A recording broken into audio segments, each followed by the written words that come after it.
सुर्खियों में। नमस्कार, हमारे खास कार्यक्रम प्रदेश की सुर्खियों में आपका स्वागत है। मैं हूं आपके साथ दीपा सिंह। मिडिल ईस्ट में जारी ईरान इजराइल संघर्ष ने वैश्विक ऊर्जा बाजार को हिलाकर रख दिया है। कच्चे तेल की कीमतों में उतार चढ़ाव, सप्लाई चेन पर दबाव और शिपिंग रूट्स पर खतरा, इन सब के बीच भारत जैसे बड़े उपभोक्ता देश के सामने भी चुनौती खड़ी हुई है। लेकिन इन चुनौतियों के बीच भारत सरकार ने जिस तरह से रणनीतिक कदम उठाए हैं, उसे एक तरह का ईंधन सुरक्षा कवच कहा जा रहा है। इन्हीं पहलुओं पर बात करने के लिए आज हमारे साथ स्टूडियो में मौजूद हैं प्रसिद्ध विदेश नीति और ऊर्जा मामलों के विशेषज्ञ श्री ब्रह्मदीप अलोने जी। बहुत स्वागत है सर आपका कार्यक्रम में। बहुत धन्यवाद दीपा जी। तो कार्यक्रम की शुरुआत करते हैं। पहला सवाल सर यही है कि इस पूरे ईरान इजराइल संघर्ष का वैश्विक ऊर्जा बाजार पर क्या असर पड़ा है? देखिए दीपा जी, जब भी कोई युद्ध होता है, खासकर खाड़ी देशों में, तो फिर उसका असर वैश्विक होता ही है। इसका कारण यह भी है कि चूंकि जो ऊर्जा जरूरतें हैं दुनिया की जी, और खासकर जो आधुनिक समय है जहां पर दुनिया तेजी से आगे बढ़ना चाहती है, दुनिया तेजी से प्रगति भी कर रही है और दुनिया को ऊर्जा की आवश्यकताएं है भी जी, जनसंख्या भी दुनिया भर में बढ़ी है। तो ऐसे में ऊर्जा जरूरतें जो है वो आपके विकास की गति को बढ़ा भी सकती है और विकास की गति को रोक भी सकती है जी। अब जब से युद्ध शुरू हुआ है तो जाहिर सी बात है, क्योंकि जो ऊर्जा है, पेट्रोलियम पदार्थ है, इसका जो सबसे बड़ा जो संग्रहण होता है, या यूं कहिए कि जहां से दुनिया भर में प्राप्त किया जाता है, वो कहाँ है? वो खाड़ी के देश है। वो ईरान है, वो कतर है, वो बहरीन है, वो यूएई है, वो सऊदी अरब है। अब इन देशों में यदि हमले होने लगे, इन देशों की यदि ऊर्जा जो बड़े बड़े संस्थान है उनको निशाना बनाया जाने लगे, इन देशों में यदि लाइट को गुल कर दिया जाए, मतलब जो बिजली के संयंत्र है उनको तोड़ दिया जाए, तो न केवल दुनिया में ऊर्जा जाना बंद हो जाएगी, पेट्रोलियम जाना बंद हो जाएगा, लेकिन उसके साथ ही साथ इन देशों में रहने वाले जो लोग हैं, दुनिया भर से करोड़ों लोग वहां पर रहते हैं, उन लोगों का रोजगार भी बंद हो जाएगा। मतलब यह नहीं है कि यहाँ सिर्फ यहाँ से ऊर्जा जरूरतें आप पूरी कर ले या कहीं और से मंगा लें तो उससे दुनिया की प्रगति की गति नहीं रुकेगी, नहीं। और सबसे बड़ी बात है, खाद्यान्न संकट उत्पन्न हो सकता है, क्योंकि यूरिया कहाँ से आता है? यूरिया इन्हीं इलाकों से आता है।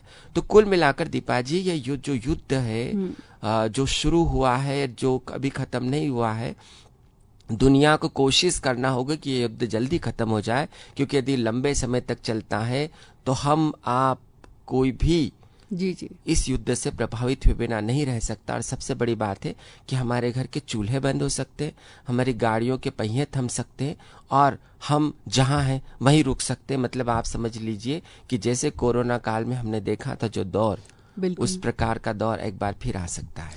बिल्कुल, लॉकडाउन की संभावनाएं आ सकती हैं अगर ये युद्ध काफी लंबे समय तक जारी रहा। बिल्कुल सर, भारत जैसे बड़े देश तो बड़ी मात्रा में तेल आयात करते हैं, उस पर इसका सीधा प्रभाव कैसे पड़ता है? दीपा जी देखिए, हमारा 85% जो तेल है वो आयात होता है। हम कहाँ से तेल खरीदते हैं? हम सऊदी अरब से खरीदते हैं, हम कतर से खरीदते हैं, हम ईरान से खरीदते हैं जी। हमको कभी कभी सुनने को मिलता है कि हम रसिया से तेल खरीद रहे हैं या अमेरिका से तेल आ जाएगा, लेकिन सबसे जो छोटा मार्ग है कौन सा है? जो सीधे हम सऊदी अरब से, अरब सागर से लेकर, हिंद महासागर से लेकर भारत तक आ जाए। अब जो छोटे मार्ग होते हैं वहां पर सबसे बड़ी बात होती है कि जो शिपिंग का जो खर्च होता है, देखिए शिपिंग में बीमा होता है करोड़ों रुपए का, और शिपिंग का एक निर्धारित खर्च होता है। तो जितना छोटा मार्ग होगा उतना कम पैसों तक जो तेल है वो हमारे ग्राहकों तक पहुंचेगा, आम लोगों तक पहुंचेगा। तेल की दुनिया में कमी नहीं है। तेल तो वेनेजुएला के पास है, तेल अमेरिका के पास है, तेल रसिया के पास है, तेल दुनिया में बहुत है, लेकिन सबसे छोटी, सबसे नजदीक की जगह कौन सी है? वो अरब के देश है। तो ऐसे में अभी तक हमारे पास सबसे अच्छी बात है कि आपने देखा कि पाकिस्तान में क्या हाल हो रहे हैं। एक दिन में वहां पर कोहराम देखने को मिला, लोगों ने पेट्रोल पंप तोड़ दिए। श्रीलंका में बहुत खराब हालत है। बांग्लादेश में तो क्या कहें, वहां अराजकता बड़ी होती है, लेकिन भारत में ऐसे हाल नहीं है। मतलब जब मैं अभी यहाँ पर आया हूँ तब भी मैं अपनी गाड़ी में डीजल डलवा के लाया हूँ और मुझे कोई वहाँ पर गाड़ी दिखाई नहीं दी, मतलब लाइनों का कोई सवाल ही नहीं है। तो ये हमारी बहुत बड़ी उपलब्धि हमारे देश की कि हमने अराजकता से अपने देश को अभी तक बचाए रखा है। जी जी। लेकिन देखिए, जब भी कोई युद्ध होता है तो हम प्रभावित हुए बिना नहीं रह सकते, यह लंबे समय तक नहीं चल सकता। तो अभी तक सरकार ने बहुत अच्छा काम किया है। अभी तक हमारे यहाँ पर भीड़ नहीं ऐसी लग नहीं रही है, पेट्रोल की जो कतारें वो देखने को नहीं मिल रही। लेकिन यदि युद्ध लंबा चलता है तो सबसे ज़्यादा जो हमारी निर्भरता है वो खाड़ी देशों पर है, और ऐसे में हम भी प्रभावित हुए बिना नहीं रह सकते। हमारे देश में अभी स्टॉक है, लेकिन वह स्टॉक लंबे समय तक नहीं चल सकता, और हमको इस बात के लिए अलर्ट रहने की जरूरत है। सरकार के साथ साथ आम नागरिक की भी जवाबदेही है कि वो कैसे ज़्यादा से ज़्यादा मतलब इस बात की कोशिश करे कि पेट्रोल की खपत कम करे, डीजल की खपत कम करे, सार्वजनिक जो आवागमन के जो साधन है उनको अपनाए। मतलब हमको अपनी सरकार के साथ, अपने देश के साथ कदम ताल मिलाकर चलना होगा। मतलब हमको सतर्क रहना होगा, सावधान रहना होगा कि कैसे हम ये जो आने वाला संकट है इससे निपटे। बिल्कुल बात सही कहा आपने। सरकार ने खाड़ी देशों पर निर्भरता कम करने की बात कही है। ये रणनीति सर कितनी प्रभावी हो सकती है? नहीं, देखिए दीपा जी, हम 2047 के विकसित भारत की ओर बढ़ रहे हैं जी। विकसित भारत का मतलब होता है पूर्ण आत्मनिर्भर भारत, ऐसा भारत जो स्वावलंबी होगा, जिसमें लोगों के पास रोजगार होंगे, हमारी ऊर्जा जरूरतें पूरी होगी। मतलब आत्मनिर्भरता में सब कुछ आ जाता है। जी जी। सरकार अच्छा सोच रही है और सोचना भी चाहिए। प्रधानमंत्री अच्छा सोचते हैं देश के लिए, और वो समय समय पे प्रतिबिंबित भी होता है उनकी योजनाएं। अब देखिए, ऊर्जा जरूरतें कैसी हो सकती? पवन ऊर्जा, सौर ऊर्जा ये जरूरत, या कि परमाणु ऊर्जा, जिससे कि हम जो है वो उसका उपयोग करके आगे बढ़ सकते हैं। तो हमारे यहाँ पर सोलर प्लांट बहुत सारे स्थापित हुए जहाँ से ऊर्जा उत्पन्न हो सकती है। पवन ऊर्जा का उपयोग भी हम कर सकते हैं। तो हम बहुत कर रहे हैं, लेकिन इसमें एक संकट है। इसमें संकट यह है कि जो पवन ऊर्जा है, सौर ऊर्जा, ये थोड़ी सी महंगी होती है। आप देखिए ना कि अभी लोगों ने आदत नहीं डाली अपने घरों में सबको हमको सोलर ऊर्जा से या सौर ऊर्जा का उपयोग करना चाहिए। सरकार उसके लिए बाकायदा सब्सिडी देती है। तो हमको सरकार की इस मंशा को पूरा करने के लिए आम नागरिक को जागरूक होना पड़ेगा, क्योंकि हम यदि सौर ऊर्जा पर निर्भर होंगे, पवन ऊर्जा पर होंगे, तो फिर आने वाले समय में हमारी आत्मनिर्भरता बढ़ेगी। अब सबसे अच्छी बात यह कि आजकल लोग पर्यावरण को समझ रहे हैं, इस बात को भी समझ रहे हैं कि हमको दूसरे देशों से कैसी निर्भरता को हटाना चाहिए। तो यह एक अच्छी सोच है, और इस योजना पर लगातार काम करने की जरूरत है। इससे आने वाले समय में हम जो ऊर्जा के अन्य मार्ग है उस ओर आगे बढ़ेंगे, तो निश्चित तौर पर पर्यावरण में शुद्धि भी होगी और खाड़ी देशों पर हमारी निर्भरता भी कम होगी। वाकई हम लोगों को सौर ऊर्जा की तरफ रुख करना चाहिए। अगर सरकार हम लोगों को सब्सिडी दे रही तो जाहिर तौर पर हमें उसका फायदा लेना चाहिए। सरकार ने पेट्रोलियम भंडार भी बढ़ाने पर जोर दिया है, इसका क्या महत्व है? देखिए, अच्छा सवाल है आपका। दरअसल पेट्रोलियम भंडार, जैसे हम कच्चा तेल बुलाते हैं जी, और कच्चे तेल को हमारे यहाँ पर बहुत सारी रिफाइनरीज जो होती है, जहाँ पर हम, जैसे आप वेनेजुएला से तेल मंगा रहे हैं, तो वेनेजुएला जो है वो कहते हैं तेल का बहुत बड़ा भंडार है, लेकिन वहाँ का जो तेल होता है उसमें बहुत जटिलताएं होती है। मतलब आप उसके तेल को आसानी से उपयोग नहीं कर सकते। तो सबसे अच्छा तेल कौन सा होता है ये हमको देखना होता है। सबसे अच्छा तेल माना जाता है खाड़ी देशों का। तो ऐसे में खाड़ी देशों से हम तेल मंगाएंगे, उसको फिर रिफाइनरीज जो हमारी रिलायंस है, बहुत सारे यहाँ पर हिंदुस्तान पेट्रोलियम में सब काम करते हैं, तो हम न केवल इससे अच्छे तेल का संग्रहण कर पाएंगे, लेकिन उसके साथ ही साथ अब हमको इस बात के लिए भी तैयार रहना पड़ेगा कि अभी 2-2.5 महीने का हमारे यहाँ पर स्टॉक होता है। जैसे जापान है, जापान ने कहा है कि 2 साल तक भी युद्ध चलेगा, 2-2.5 साल तक, तो हम जो है वो इस युद्ध को झेल सकते। मतलब हमारे पास इतना सब कुछ होगा कि हम जो है वो हमारे लोग परेशान नहीं होंगे। तो दीपा जी, समय इस बात का है कि हमारा देश भी इस बात की तैयारी करे, और यही कारण है कि सरकार ने चिंता की है। आने वाले समय में हमारे पेट्रोलियम जो है भंडारण बढ़ेगा, और निश्चित तौर पर ऐसी यदि आशंकाएं होती युद्ध की, तो इतना हमारे पास होगा संग्रहण कि हम ऐसे युद्ध में लंबे समय तक उसको झेल सके और हमारे लोग प्रभावित नहीं हो सके। बिल्कुल, वाकई सर आपने बड़े अच्छे से सरल शब्दों में स्पष्ट कर दिया है। सर, इथेनॉल मिश्रण को भी एक बड़ा कदम बताया जा रहा है, ये कैसे मदद कर सकता है? नहीं, देखिए, आपको पर्यावरण यदि संरक्षण करना है तो फिर आपको ये देखना पड़ेगा कि हमारे यहाँ पर जो क्या संसाधन हो सकते हैं, जमीन से अंदर से निकलने वाले जो पेट्रोलियम पदार्थ है उनका हम कैसे उपयोग कर सकते हैं, कैसे गैस का उपयोग कर सकते हैं। और इथेनॉल एक ऐसी चीज है, ऐसी जो है वो पर्यावरण पर बिना इफेक्ट डाले यदि आप उसको जमीन से निकाल सकते हैं और उसके बाद पेट्रोलियम में मिलाकर उसका शुद्धिकरण करते हैं तो उससे क्या होगा कि उससे हमारी दूसरों पर निर्भरता कम होगी और हम अपने देश में जो संसाधन मौजूद है, खनिज संसाधन, जैव संसाधन, उसका उपयोग भी कर पाएंगे। तो ये एक अच्छी चीज है कि हमारे यहाँ पर कितने जैव संसाधन है और उसका हम कितना बेहतर तरीके से उपयोग कर पाते हैं।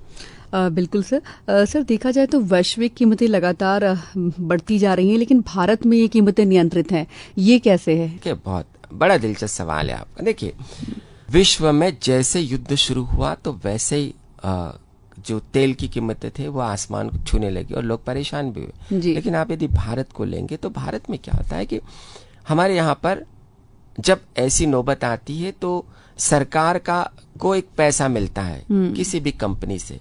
सरकार ये कोशिश करती है कि सरकार उन कंपनीज को सब्सिडी देती है, उन कंपनी से कहती है कि जो आप ग्राहकों से वसूलना चाहते हैं या जो आपको एडवांटेज मिलता है या जो आप खरीदी करके यहाँ पर लाते तो आपको नुकसान भी नहीं हो और ग्राहकों तक सहूलियत से वो पहुंच भी जाए। तो कंपनियों से सरकार की ऐसी डील होती है कि हम आपको सब्सिडी देंगे, हम उतना पैसे की भरपाई करेंगे जो आप ग्राहकों से लेना चाहते हैं, मतलब जो ऊपर का पैसा।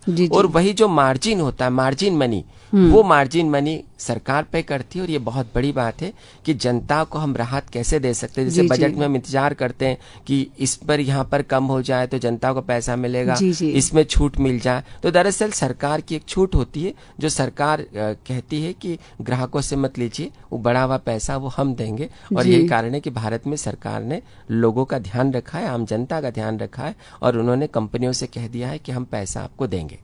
बिल्कुल सर। सर सरकार ने एक्सपोर्ट ड्यूटी लगाकर घरेलू उपलब्धता सुनिश्चित की है, इसे कैसे देखते हैं आप? ये भी बहुत अहम कदम है। अब देखिए, गैस की टंकियों को लेकर आम जनता परेशान नहीं हो, लंबी लंबी लाइनें नहीं हो।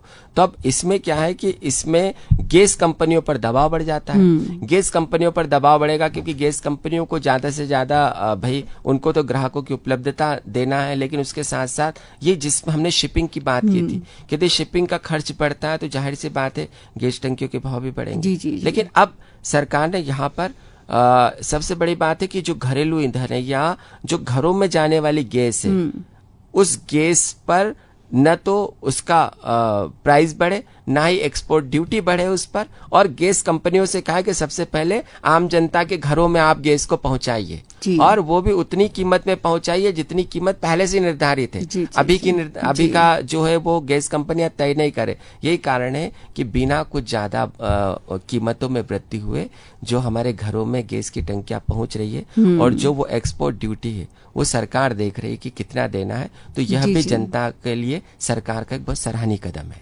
वाकई सर। सर इस पूरे संकट में देखा जाए तो राज्यों की कितनी भूमिका रही है? देखिए, बहुत अच्छा सवाल है आपका।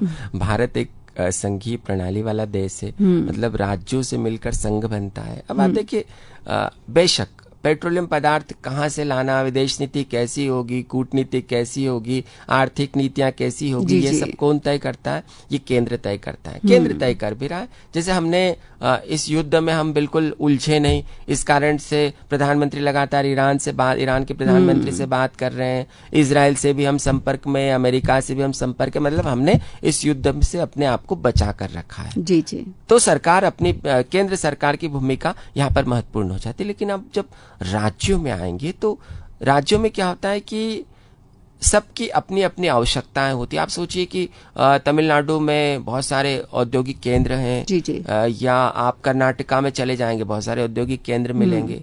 अब ऐसे में यदि राज्यों की भूमिका सही तरीके से नहीं रही, संतुलित तरीके से नहीं रही, तो देश में अराजकता बढ़ सकती है। अब राज्यों को यह देखना होगा कि जहां पर बहुत ज्यादा आवश्यकता है, उस आवश्यकता को कैसे संतुलित किया जाए और कैसे, मान लीजिए कि हमारे पास कम पानी है लेकिन हम सबको प्यास भी बुझाना है, तो हमारा यह काम है कि उस कम पानी में हम लोगों तक कम, थोड़ा सा कम, लेकिन पानी भी जरूर पहुंचा दे और लोगों में गुस्सा भी नहीं भड़के।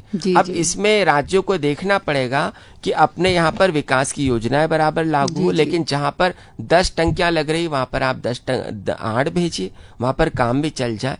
तो राज्य चूंकि वहां पर औद्योगिक केंद्रों के ज्यादा करीब होते हैं, जनता के करीब होते हैं, जो वहां पर व्यापारी होते हैं उसके करीब होते हैं, तो यहाँ पर राज्यों की कोशिश होना चाहिए कि देश के साथ कदमताल चलाकर मिलने के लिए केंद्र के साथ संतुलन बना के रखे। अब राज्यों में यदि कई बार क्या होता है कि अलग अलग सरकारें होती है, अलग अलग राजनीतिक दल होते हैं।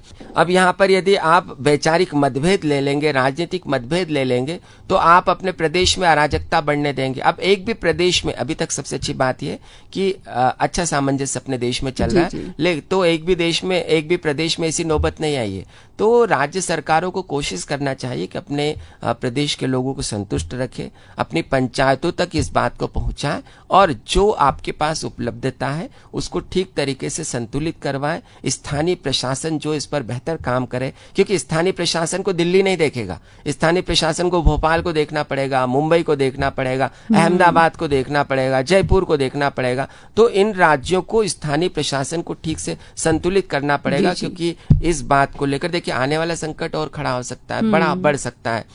मान लीजिए कि गैस टंकी आना ही बंद हो गई, हार्मुज जलडमरू मध्य जो है हम नहीं जानते कि वो कितने दिनों तक रोकेगा, क्योंकि अभी तो अमेरिका ने मरीन भी भेज दी है, पता नहीं जमीन पर हमले होने लगेंगे। तो ईरान जो जवाब दे रहा है, कतर में हमले कर रहा है, बहरीन में हमले कर रहा है। अब हार्मुज से जो गैस और तेल आता है, खाद्य जो खनिज आता है, मतलब जो यूरिया आता है, उसको लेकर संकट आने वाले समय में बढ़ेगा। यूरिया संकट भी बढ़ सकता है।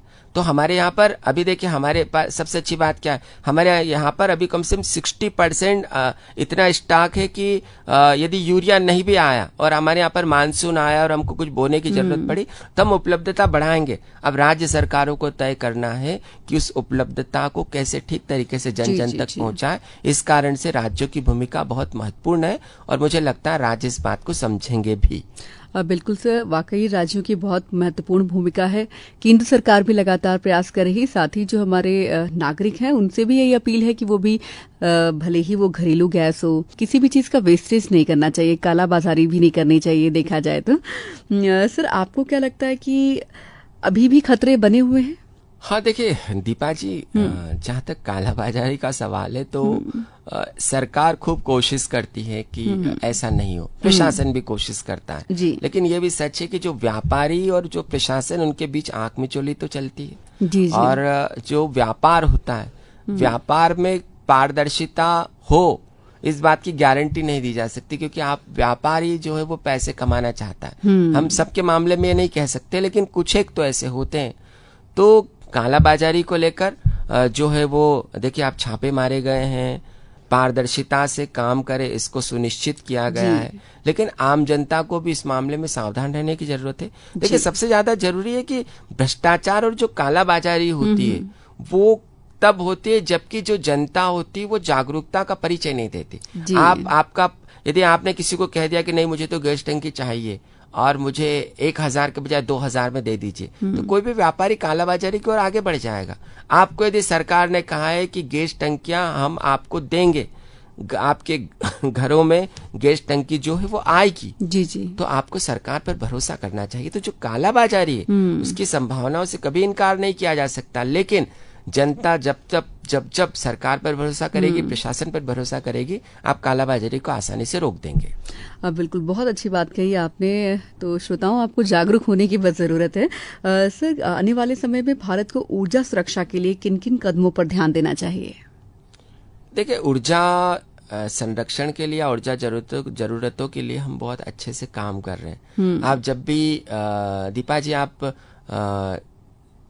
भोपाल से निकलिए और देवास तरफ जाइए, महाकाल के दर्शन करने जाइए, तो सोनकच्छ के जो इलाका है पूरा, वहां पर आपको बड़ी बड़ी पवन चक्कियां दिखेगी। तो ये जो अब पवन चक्की, और सबसे बड़ी बात है कि सरकार पवन चक्कियों पर बहुत सब्सिडी दे रही है। मतलब व्यापारियों से कहा है या किसानों से कहा है कि आप अपने खेतों में पवन चक्कियां लगाइए।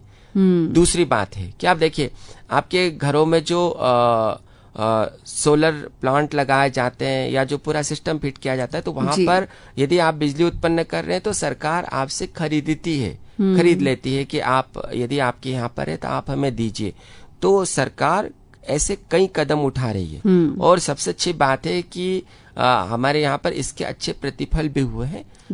ऐसे कई गांव हैं जहां पर यह जो है यह देखने में आ रहा है, जैसे आप रालेगांव सिद्धि तरफ चले जाइए या इंदौर के पास भी कोई एक गांव है जहां पर बाकायदा इतनी बिजली उत्पन्न होने लगी है कि उनको बिजली संयंत्रों से लेने की जरूरत नहीं पड़ती है। तो सरकार का जो सब्सिडी का कदम है, आम जनता को जागरूक करने का कदम है ऊर्जा संरक्षण के लिए, वो बहुत जबरदस्त है। और आने वाले समय में आप देखिएगा कि हमारे घरों में हम ऊर्जा को उत्पन्न करेंगे और ऊर्जा की खपत भी हमारे घरों में होगी। और यह दिन ज्यादा दूर नहीं है, 2047 का जो भारत होगा वो हमारी ऊर्जा जरूरतों को पूरा करने वाला भारत होगा।